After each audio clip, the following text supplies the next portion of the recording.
आज के स्टोरी बहुत ही खास होने वाले हैं, तो इस स्टोरी को ध्यानपूर्वक जरूर सुने। तो चलो स्टार्ट करते हैं।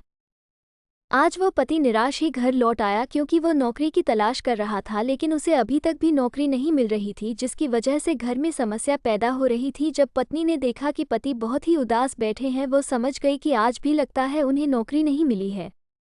वो काम की तलाश में हर रोज निकल जाते हैं, लेकिन उन्हें अभी तक कोई काम नहीं मिला है। जब तक काम नहीं मिलेगा, हमारी परेशानियां हमेशा ही बढ़ती रहेगी। पत्नी कहती है कि तुम्हें परेशान होने की ज़रूरत नहीं है। अगर नौकरी अभी तक नहीं मिली है तो इसमें सोचने की कोई बात नहीं है।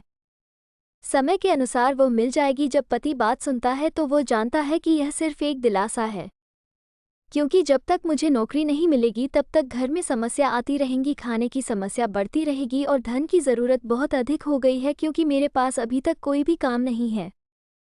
पत्नी कुछ समय बाद ही उनके लिए चाय बनाकर लाती है, क्योंकि वो परेशान है और शायद चाय पीकर उनकी परेशानी कम हो सकती है। वे धीरे धीरे चाय पीने लगते हैं और सोचने लगते हैं कि आगे का जीवन कैसा होगा। मुझे अभी भी नौकरी की तलाश करनी पड़ रही है। जो नौकरी में पहले करता था उसमें से मुझे निकाल दिया गया है, जिसकी वजह से यह समस्या आई है। लगभग 2 महीने बीत गए हैं और अभी तक कोई काम नहीं मिला है।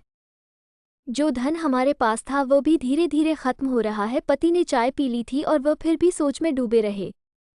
पत्नी उनके पास आती है और कहती है कि आपको सोचने की ज़रूरत नहीं है। अगर आप इजाज़त दें तो मैं अपनी सिलाई का काम शुरू कर सकती हूँ, क्योंकि मैं समझती हूँ कि जो हमारे पास जो धन था वो धीरे धीरे समाप्त हो चुका है और एक दिन ऐसा आएगा कि हमारे पास कुछ भी नहीं होगा। अगर ऐसा ही चलता रहा तो हमें परेशानी का सामना करना पड़ सकता है। पति अपनी पत्नी की बात को समझ चुका था, क्योंकि वह जानता था कि वह सही कह रही है। वह पति अपनी पत्नी को काम के लिए इजाज़त दे देता है। वह सिलाई का काम घर पर ही रहकर शुरू कर सकती है और इस तरह पत्नी सिलाई का काम शुरू कर चुकी थी। 1 महीना बीत गया था।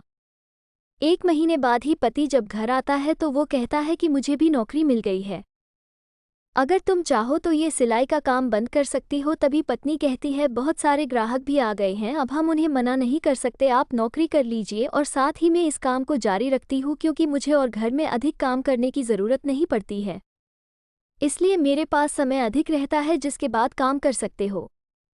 दोनों मिलकर धीरे धीरे काम को करते हैं और एक समय ऐसा आ जाता है कि वो दोनों ही कामयाब हो जाते हैं। उनके पास अब धन की कोई कमी नहीं थी, लेकिन समय के अनुसार ही बहुत ही बड़ा बदलाव आया था।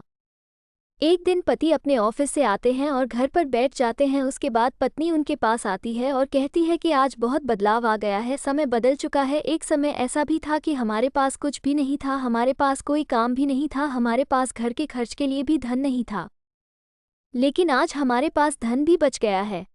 घर खर्च में बहुत अच्छा चल रहा है। पति कहता है कि यह सब कुछ हमारी सोच पर है, हमें थोड़ा धैर्य रखना चाहिए। अगर हम जीवन में धैर्य को बनाए रखते हैं और अपने काम को जारी रखते हैं तो धीरे धीरे बहुत सारे बदलाव आते हैं, हमारा जीवन बदल जाता है। हमारे पास जो समस्याएं आई हुई थी वो भी धीरे धीरे दूर होने लगती है। इंसान जीवन में घबरा जाता है जब वो बहुत अधिक समस्याएं देखता है, लेकिन जो घबराता नहीं है वो जीवन में आगे बढ़ता चला जाता है, जिसकी वजह से उन्हें आने वाली समस्याएं को कम करने का मौका मिल जाता है। मुझे आज भी अच्छी तरह याद है वह दिन कितने बुरे थे और हम सोच रहे थे कि हम क्या करें, हमारे पास कोई साधन नहीं था, हम पूरी तरह से हार मानने वाले थे, लेकिन फिर भी हमने एक कदम आगे बढ़ाया और धीरे धीरे हमारा नसीब बदल गया। ये स्टोरी आपको कैसा लगा कमेंट में ज़रूर बताना। अगर आपको अच्छा लगा तो मेरे चैनल को लाइक शेयर सब्सक्राइब ज़रूर करें। मिलते हैं नेक्स्ट वीडियो में, तब तक के लिए बाय।